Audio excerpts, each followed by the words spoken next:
Tell you a crazy and creepy real estate story. We bought our house a few years back during a small housing crisis. We bought it from a single guy in a similar age range as us. He just lost his well-paying job and needed to downsize his life to adjust to his now lower income.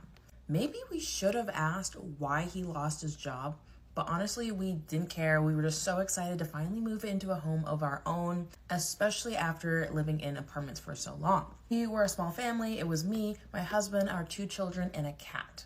I love cats, but maybe things would have been different if we had a dog.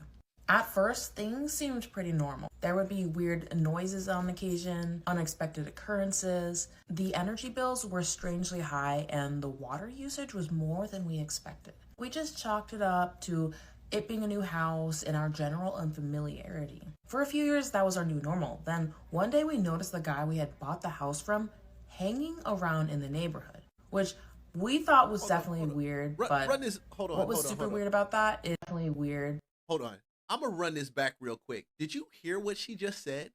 Definitely weird, but what was super weird about that is that he fled when we tried to strike up a conversation. Things started feeling really weird let's again, go further and back for a few years that was our new normal. Then one For a few years, that was their new normal. So they had been in that house for a few years. day we noticed the guy we had bought the house from hanging around in the neighborhood, which we thought was definitely weird, but what was super weird about that is that he fled when we tried to strike up a conversation.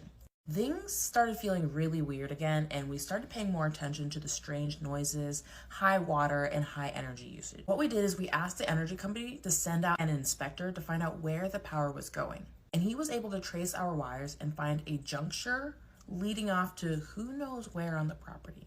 After that, we had a survey done on our property to find out where exactly the wires were going, and we found a hidden underground bunker.